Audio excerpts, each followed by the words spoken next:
The St. Louis Cardinals get spanked in Chicago again. So what is the plan with Erick Fedde moving forward? Because this dude, he looks broken.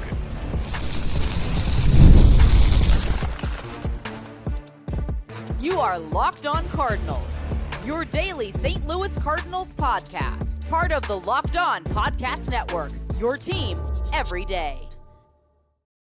Hey there, Cardinals fans. I'm JD Hafford, and I'm your host for Locked On Cardinals, part of the Locked On Podcast Network, covering your team every day. You can follow me on X at JD Sports Radio. The podcast is also available on X at LO_Cardinals. We're on YouTube, TikTok, Instagram at Locked On Cardinals. This is a show serving Cardinal Nation and giving the best fans in baseball all of the info about the birds on the bat. Today's episode brought to you by Monarch Money. Take control of your finances with Monarch Money. Use the code LOCKEDONMLB at monarchmoney.com for 50% off your first year. Another national TV game and yet another butt whooping for the Cardinals, who got creamed 11-0 by the Chicago Cubs. They dropped 2 of 3 in the series. Also another game where Erick Fedde was, to put it kindly, ineffective. I think we could say that, lasting just an inning and a third. 3 runs, 2 hits, 4 walks. Hadn't gave up 1 run before he came out of the game, but left it with the bases loaded. Ali came in, got him. 1 out in the second inning. He was about as uncompetitive as you can get for a starter. Cubs continued to just watch him throw baseballs outside of the zone and politely took their base over and over and over before Ali made the desperate attempt. Like, look, you don't have it today, and we're not screwing around. We got a fresh bullpen. It hasn't been taxed too much this weekend, so we're just gonna move on without you. But unfortunately, he ends up going to John King, who hasn't been very good at all either over the last month. There are 3 guys who have just been the last month, like just really, really bad. And it's Mikolas, it's Fedde, and it's John King. And you went from one to the next guy, and it didn't work. He immediately comes in and gives up that 2-run hit, gives up 4 of his own. Matt Swanson comes in after that. He follows suit. He gives up 4. The game was all but over basically by the 5th inning. I remember tweeting, I was like, this is still the 5th inning. Like, this game feels like it's been going on for 3 hours. We're just getting murdered here. Can we end it? Can we just move on? And on top of the pitching being as bad as it's been, don't try to hide over their offense. You suck too. The Cardinals offense got shut out for the 6th time in their last 11 games. I'll try to say that again. 6th time in their last 11 games, which is just ridiculous and absurd in itself, because we know they're better than this. And, you know, the team is missing some big bats, right? Ivan Herrera, he's out. Nolan Arenado's been out with a shoulder impingement. Jordan Walker, I know you're like, hey, he's not that good of a hitter anyway right now, which is fine. But still, he's a right-handed bat trying to face lefties. So the chances that he gets a hit over some of these guys who are left-handed are probably better. I would rather see Jordan Walker than Garrett Hampson, wouldn't you? You got some guys slumping right now, but 6 times in 11 games, that is ridiculous. 3 by the Pirates, who turned around and then got swept and shut out in 3 straight games by the Mariners. Who can explain it? And then there's, the other 3 times were by the Chicago Cubs over 7 games, where if there is a silver lining here, they lost 4 of 7, which is actually a little bit shocking considering how bad you lost the games that you did lose, if not for that incredible comeback on Saturday, which was a hell of a time.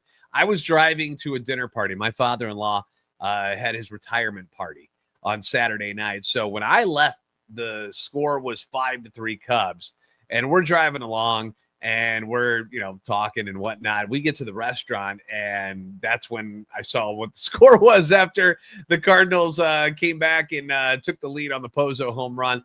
Went back and watched the game later that night. It was a lot of fun to watch. But if not for that, you're looking at back-to-back sweeps. You went 1-5 last week against division opponents. That's a really bad look. And it's got a lot of people wondering, where do we go from here? The 2 names that are on the lips of most fans these days are Erick Fedde and Miles Mikolas, and it's not because they want to kiss them. No, they want them gone. They want them out of here. They're tired of looking at their faces and looking at their awful pitches get bashed all over the ballparks. Both of them have struggled considerably over the last month. In his last 5, let's focus on Fedde, though, because this is the one that I'm the most concerned with, because in his last 5 starts, Erick Fedde is 0-4. The ERA is 9.30. I'm not letting Mikolas off the hook. We'll talk about him in a moment. But opponents against Fedde are hitting .341 and have a .351 batting average on balls in play over those last 5 starts. These stats are going to be ugly. Just turn away if you can't handle it anymore. In his last 5 starts, he's only thrown 20 1/3 innings. That's about 4 innings a start. That's terrible. He has been the definition of atrocious over this stretch. His last 3 starts, the Cardinals have lost 8-0 to the Cubs, 7-0 to the Pirates, and now 11-0 to the Cubs again. Now he's been bad. Yes. The fact that they've been shut out in all 3 of those starts is also mind-numbing. Like, how does that happen? How about some more miserable numbers for Erick Fedde? Let's share them. Last 5 starts, he has walked 12 guys and has struck out only 11. An almost 50-50 ratio. Beyond awful. That's crazy. In his last 5 starts, he's allowed 8 stolen bases against, which on the surface, that doesn't sound like, oh, wow, I guess 8 and 5 games, at least 1 a game. Is that so bad? Well, yeah, it is, because whether it's him not holding runners on, which was the case on Sunday when I think it was Kyle Tucker who just walked over to the second base, like just giving extra bases to people, or whether it's the catcher not getting off a good throw, or whatever the reasons may be, because there's a whole mechanism there of trying to keep runners from stealing bases. He's just been an easy target all year. Only Tanner Bybee of the Guardians has allowed more stolen bases. He's allowed 9 over like the last month. And on the season, Erick Fedde has allowed 22 stolen bases against, second most only to former Cardinal and former Cy Young winner Sandy Alcantara of the Marlins, who has allowed 23. So he's been terrible at that all season. It's not just in the last 30 days. He's sucked at it all year. And it means that when people are getting on first base, which is happening a lot, they're just turning it into a double. They're getting a double basically every other time they get out there on base. And you just can't have that. And after the game, he gave his opinion on what the problems are, telling the media scrum that, my sinker is not running, which is really killing me. My cutter is moving, in my opinion, a little too much. I got to clean up the mechanics to hopefully get back to those shapes that I like. Maybe in a sense, I'm thinking too much about outside things, about my mechanics, about tipping, about holding runners. I'm just not focusing on making a quality pitch right then and there. That's something that's inexcusable, and I have to be better about. It just sounds like he's got way too much going on upstairs right now. Confidence is low. He's thinking too much. That leads to bad results. On the year, Fedde is now 3-9. The 9 losses are the most losses by any starter in baseball. So not good. Has not won a game since his brilliant start against the Washington Nationals. That was almost 2 months ago, though. That was on May 9th. We're on July 7th. He has had a couple of games where he deserved a better fate. He threw 5 2/3 shutout innings against the Phillies, had 2 runs over 6 innings in Texas, 5 1/3 shutout innings against the Dodgers. Those are, Texas has had a tough time this year. But the Phillies and the Dodgers are 2 of the best teams in the National League. And he pitched very well against them. 1 earned run over 5 against the White Sox. So it's not all on him, but these last 3 starts are terrible. Just terrible. So what's the plan moving forward with him? What do we do? The ERA of 4.79, 7th worst in baseball among qualified starters. Another former Cardinal, Zach Gallen. Remember how everybody was so mad about the Alcantara and Gallen trades for Ozuna back in the day? Now you're looking at it, Alcantara's trying to come back for Tommy John surgery. Zach Gallen has regressed considerably. We don't know what's wrong with him. Gallen's got the worst ERA at 5.45. That's who saw that coming? So what is the plan here? All right. Will Michael McGreevy take his spot soon? Do we still have to wait? What are fans clamoring for? We're going to continue with this discussion coming up next on Locked On Cardinals.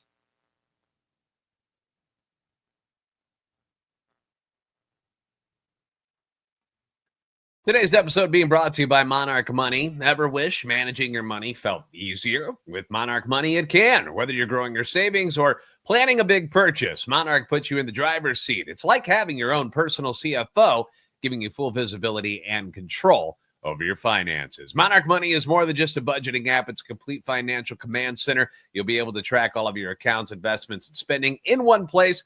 So in addition to managing your money, you're also building wealth. Now, buying things online, I'm as guilty as anybody. It can add up quickly. I'm talking groceries, toiletries, pet supplies, food delivery, things for vacation, cabrewing trips on the river. It's so easy to just hit checkout and then move on with your life. But you might not realize how much money is actually going out, and that can be dangerous. So take control of your finances with Monarch Money. Use code LOCKEDONMLB at monarchmoney.com for 50% off your first year. That's monarchmoney.com, code LOCKEDONMLB, LOCKEDONMLB for half off your first year.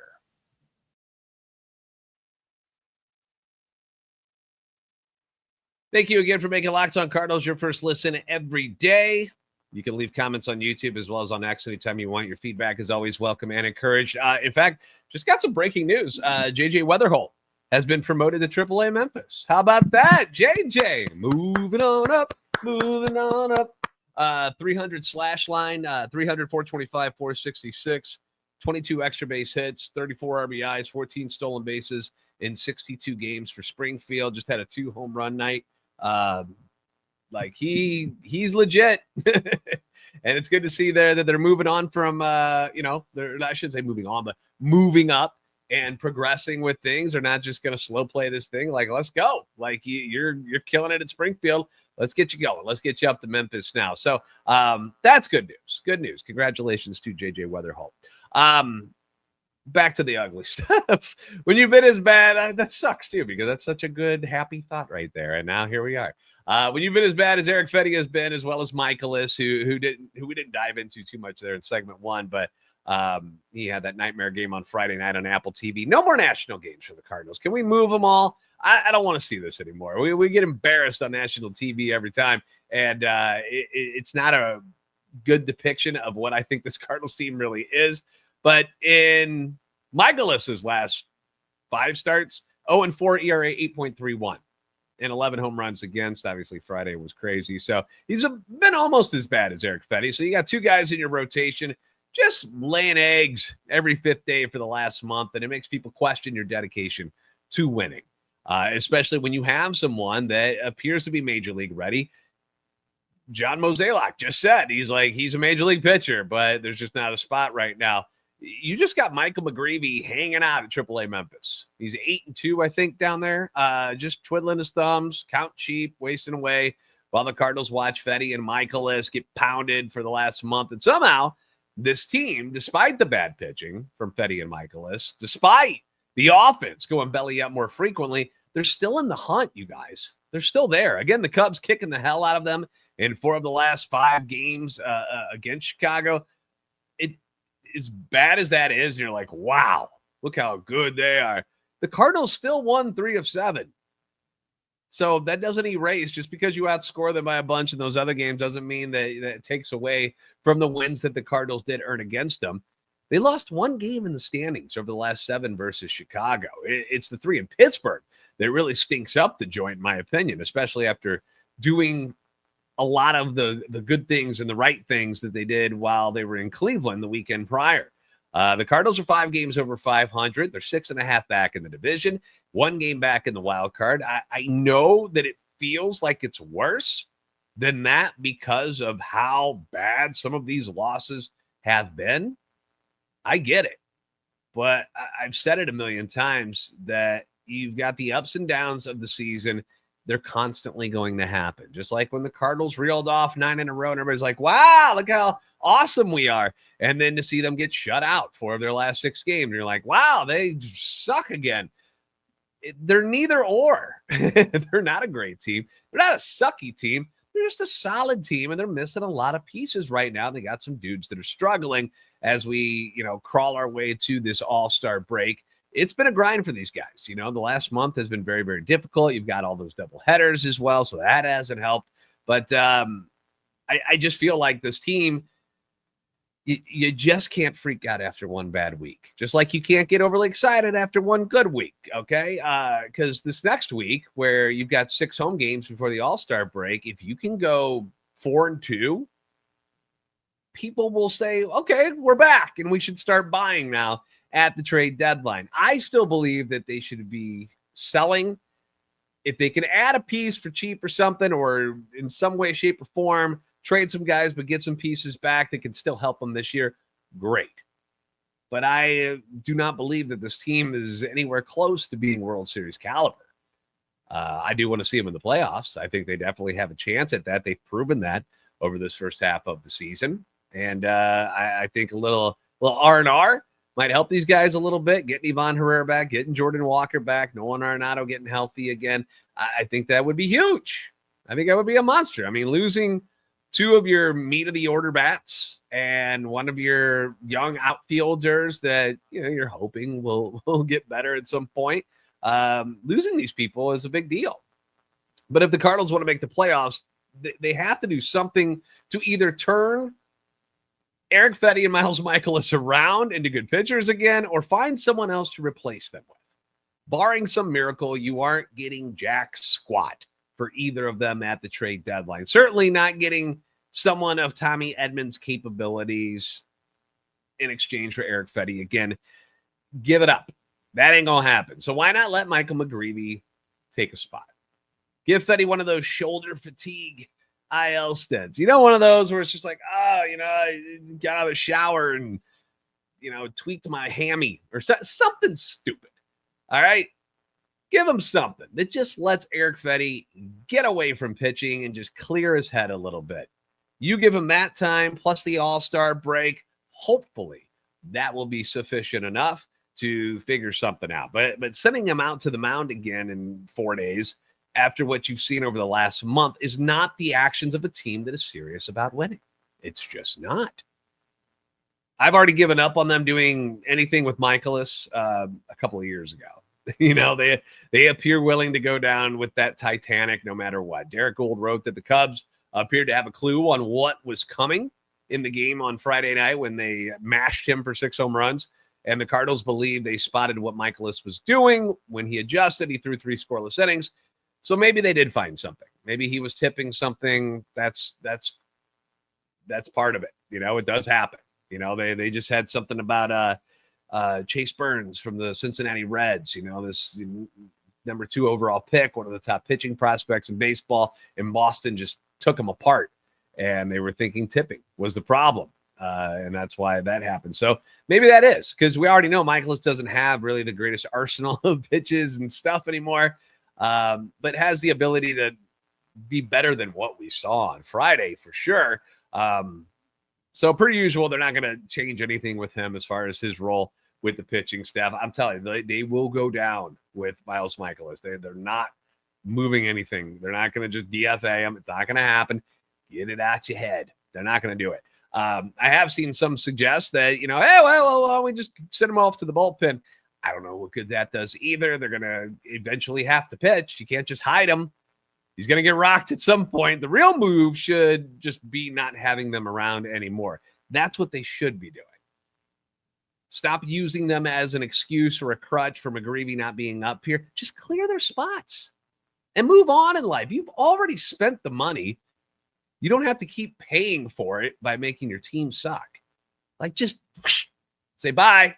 It's over. We're going to move on from here. I know, easier said than done, and it's not my money.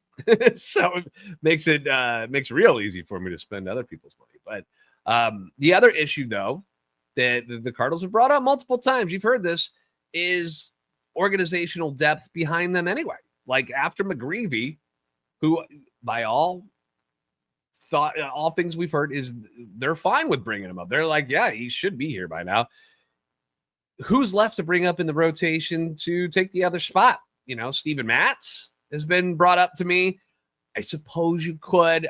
The one thing I have here, first off, they like what they're getting from him in his current role, where he's piggybacking on people. He's coming out of the bullpen, long relief, can make a spot start here and there, I guess, if you wanted him to. But the big thing is he's been able to stay healthy doing what he's doing here in 2025, which we know is not an easy task when you're Steven Matz. Like, just injuries have been a problem for him his entire career. Not his fault. It just is. It is what it is, man. He's a fragile guy, and they've kept him healthy this year. So using him as trade bait here at the trade deadline, who wouldn't like a left-hander on the final year of his deal who could start and pitch in relief for you? People are going to want that. They definitely will. Cardinals probably don't really want to trade him, but they understand the business of it. But moving him around and turning him right into a starter over the last couple of weeks before the deadline, is it worth the risk that he might get hurt and then he's really not worth anything at the deadline? Got to keep him healthy. Very important. I wish Quinn Matthews was having a better year, both health-wise and production-wise, and was ready for the big leagues. I would love to see him after what he did last year, but that hasn't happened this year. He's battled injuries, and his progression has stalled a little bit at Memphis this year, but injuries are a big part of that. And then you got Tekoah Roby, who was throwing extremely well at AA Springfield, got promoted at the beginning of June, struggled a little, 2-2 record, 4.91 ERA in 5 starts. The first 2 starts at Memphis were really bad for him. But since then, he's figured some stuff out and righted the ship a bit. He's allowed just 2 earned runs over his last 15 and a third innings with 15 strikeouts. Just threw on Friday on the 4th and allowed 4 runs, but only 1 of them was earned. On 5 hits and 4 and a third innings, he had 6 strikeouts. So I know fans would rather see McGreevy and Roby instead of Fedde and Mikolas, and I'm right there with you. That's what I wish we were looking at too.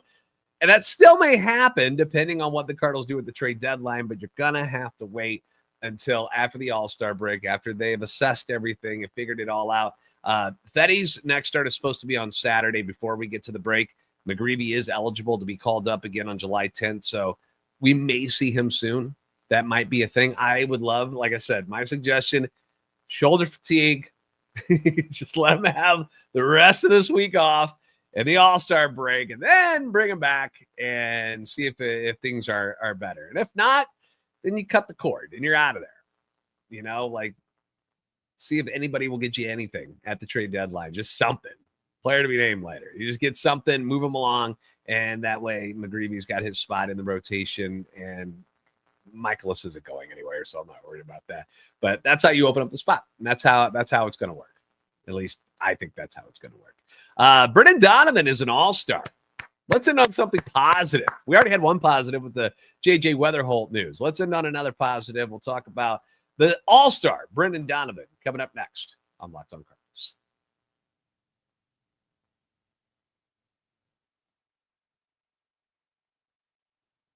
Thanks again for making Locked On Cardinals your first listen today. For your second listen, check out the all-new Locked On MLB Game Night. Every game, every night, all season long.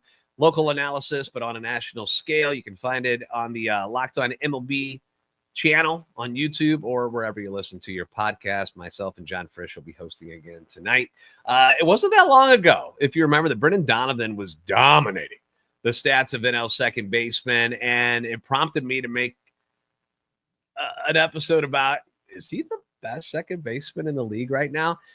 Knowing all too well that he's really good, but he's not the best. Ketel Marte is insane. But since then, things have cooled off a little bit for Brendan Donovan. He's no longer hitting in the 330s or anything like that. The move to the top of the order, I think, is one of the major problems. With Newt struggling, they had to kind of flip-flop those guys where Newt was down, batting like 6th or something like that, and Donnie had to go to the top of the order, and it's just different. It's just different being a leadoff hitter, so that hasn't helped him out much. But Donovan's solid first half has been recognized. He was named the Cardinals' lone all-star and will represent the team in Atlanta for All-Star Weekend. We'll see if Sonny Gray ends up getting on as a reserve or something when the pitchers and stuff are all settled, because you know how it is. Guys are going to decline it. They have to pitch for their real team, and so they won't go. We'll see what happens. But Donnie is still having an excellent year. He still leads all NL second baseman in hits with 94. Doubles with 22. 7th in RBIs. Again, going to the leadoff spot didn't help him out there. Tied for 5th in walks among qualified hitters. He's still first in batting average at 296. which is higher than Marte's. Ketel Marte's at 293, I think. His OBP is 367, slugging 430, OPS 797 among qualified NL second baseman. He still leads in all those categories. Ketel Marte, who is the starting second baseman out of Arizona, is ahead of him in all of these categories except batting average, but he's played 20 less games so far. That's a lot of missing at bats and a lot of missing time on the field. So he's not technically qualified, but he's having a great season. So Marte very much deserving of the starting spot, but Donnie should be there as well, and I'm glad that it was recognized and he is going. So congratulations to Brendan Donovan on his first All-Star game selection. Power rankings got the Cardinals sliding again. Makes sense. They're 1-5 this week from number 11 to number 13. The write-up says the Cardinals look like they might be crashing and burning this week after going scoreless in a series against the Pirates, giving up 8 home runs at Wrigley on Friday, and then blowing a lead to fall behind 5-3 in the 8th inning on Saturday. But then they put together a 5-run rally, which was a lot of fun, culminating in a monster homer for backup catcher Joel Pozo that stopped the bleeding at a moment the Cardinals desperately needed it. Pozo has been a very pleasant surprise for the Cardinals this year. He hadn't played in a big league game since 2021 before this year, but he was hitting .313, slugging .482 for the Cardinals in 2025. We love us a thick catcher like Joel Pozo, who takes a mighty rip at the plate. He's been a bright spot for things with Ivan Herrera not being the catcher that you want him to be. I'm telling you, he's got to go to first base. He's going to be a DH, then he's going to go to first base. He just doesn't have any business being behind the plate anymore. Pozo and Pajes clearly have the lockdown as far as the trust of the pitchers. Herrera can go in there every once in a while if he needs to, but that is not where his future is. So we might as well start that and move on. The guys have a chance to get right this week. You've got 2 teams coming into Busch that aren't having good seasons. You got the Washington Nationals, who things have been so bad that a week before the Major League Baseball draft, they are firing their GM, and they have fired their manager, Davey Martinez. Guys that led them to World Series championship, they're gone. They've cleaned them out, and they're moving on in a different direction. Crazy timing right before the draft to do that, but the Nationals have seen enough. For whatever reason, that team with all that talent and all the things that they were able to acquire with all the different trades over the years, specifically the Juan Soto deal where they got all them dudes, they're having like legitimately good statistical seasons, but they're not winning. And it's weird. So take advantage of them. Like they're just not winning. Don't let James Wood destroy you. He's been far and away their best hitter. CJ Abrams, though, very good too.